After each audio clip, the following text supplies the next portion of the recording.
Good morning, everybody, and welcome back to the reef. Today, I went to Something Fishy because I needed another heater.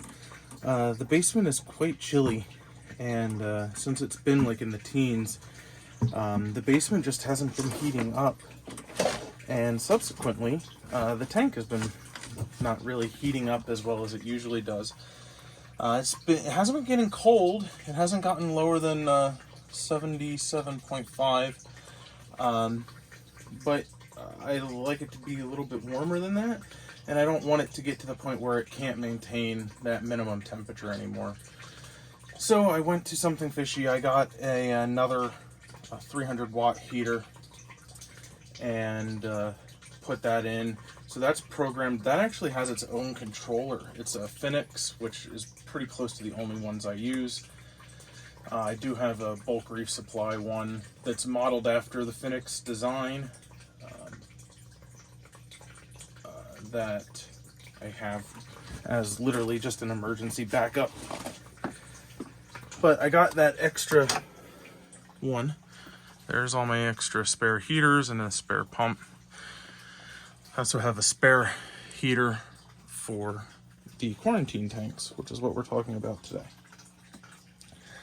So while I was there, remember we had lost all that stock from our little issue not too long ago. So they had a really great price on some green chromis, a coral beauty, and a blue hippo tang. Like, so good that I could not say no. It was you could not say no to this price. They do not quarantine their fish. They put them in a low dose of copper in their treatment and their systems. So you have to be super careful about taking them.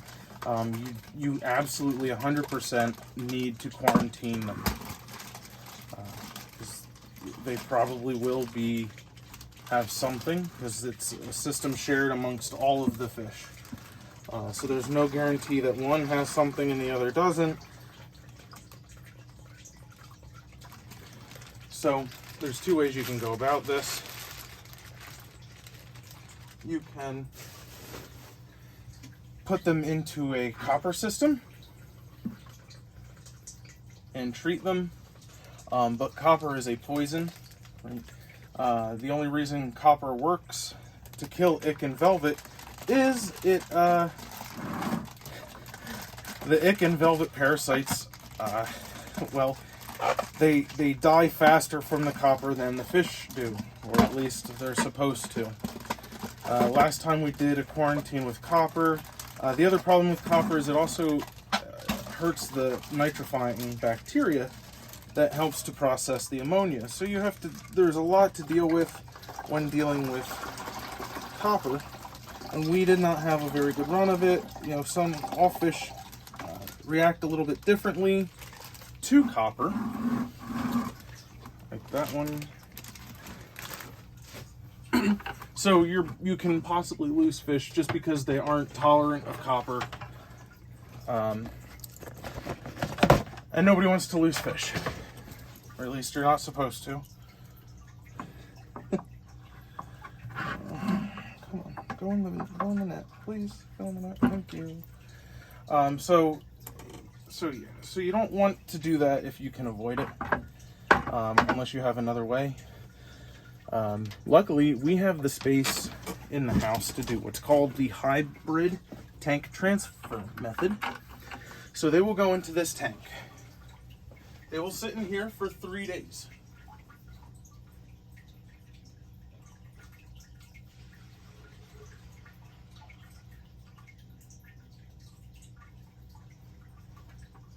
They have to be out of this tank at or before the 72-hour mark, because the trophonts from ick and velvet will drop off at that stage,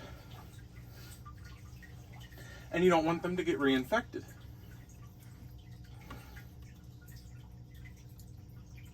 Right? So you then transfer them, you give them a bath, they get dosed with some hydrogen peroxide, and then they go into the next one. This one is sitting idle because it does not get started up until the day prior to. As you see, it has everything of its own equipment minus the little circulation pump, but I just bought one. This tank will get filled up. They will go into this tank for another 3 days, where they will then get treated with ProziPro for the last day of it, and that will deal with like internal worms and such. They'll be in here for 3 days. While they're in here, this one gets drained, scrubbed out just like I showed you before with vinegar. Everything gets dried out. Okay. And then at the day 7, they all go into here. For another 3 days, they get another treatment of hydrogen peroxide, and then they'll go back into here after on day 10, and then at day 13, they should be completely everything free, and they go directly into the display tank then. Some other people said that you should transfer them one more time to another tank just to ensure that the process worked. And make sure that there isn't any other disease, nothing made it through and all that.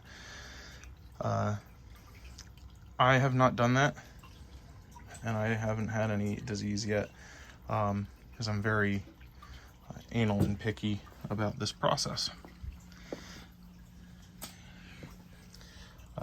Again, the fish room is a disaster because everything is everywhere, and I need to reorganize everything.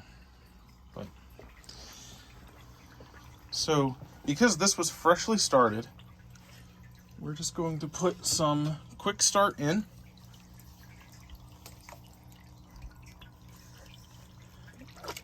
This is just regular API quick start. Okay. Ta-da. This is for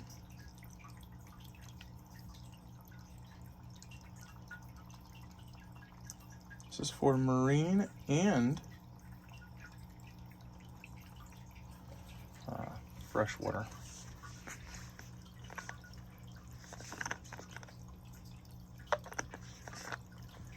But I also have this other one.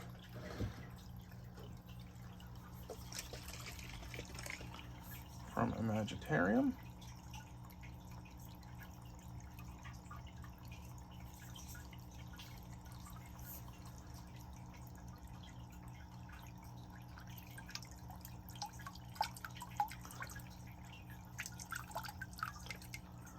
Okay.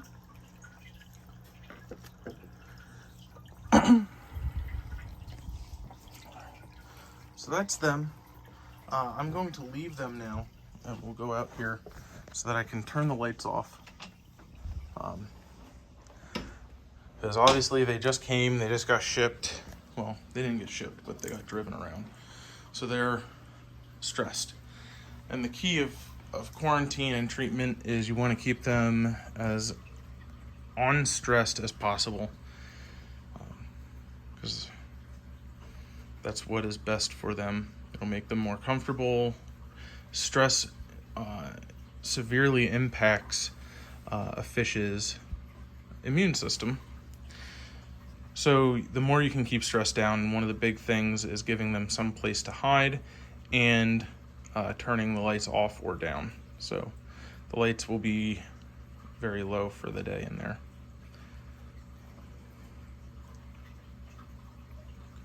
Other than that, I got the backup heater running. It is put onto the front of that.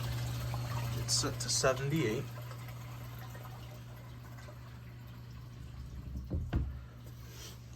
So it should be coming up. I also got a Kindle Fire 8 because it was like $30. And that's going to act as our just little monitoring screen. So there's one problem is I film everything on my phone, so I can't do stuff with the Apex when I'm doing stuff, when I'm filming these. So he's eventually going to get mounted somewhere on there. And then that will just be constantly screened on to monitor the apex and any alarms that may trigger and whatnot. So our pH is going up, our ORP is coming down, which is expected.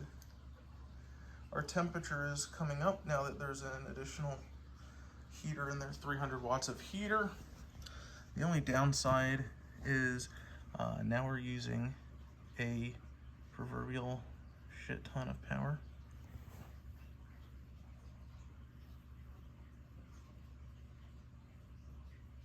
Actually, shut off. So the backup, so you can see the main heater is heater 1. It's using 257 watts. And then the heater backup is using 3 watts, which is just for its controller. Okay.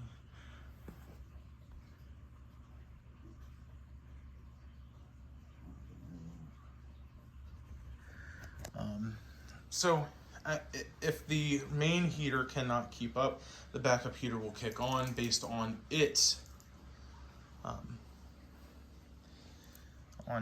program, on its, let's look at the programming actually. So our normal temperature is scheduled, come on, there we go. Our normal temperature for the apex is set between 77.5 and 78.5.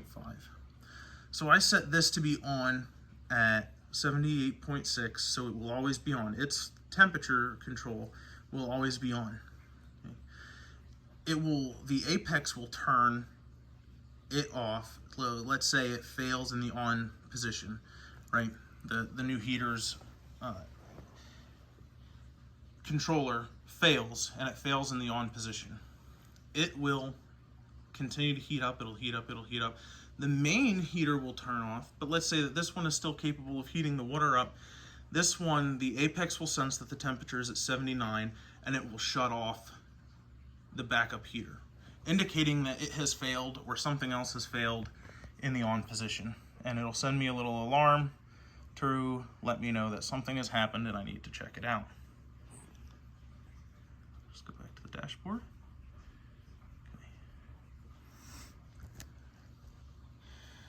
So that's really all I have for today. I've got a lot of recycling to go up, and tomorrow we go to TSM to pick up our order that we placed what feels like forever ago now. But all their stuff is quarantined fully for 30 days, so when we get them home, they go directly into the tank. They get acclimated and everything, so temperature, salinity, all that. And then they go directly into the tank. Great. So thanks for watching. Don't forget to like and subscribe, and we'll see you tomorrow.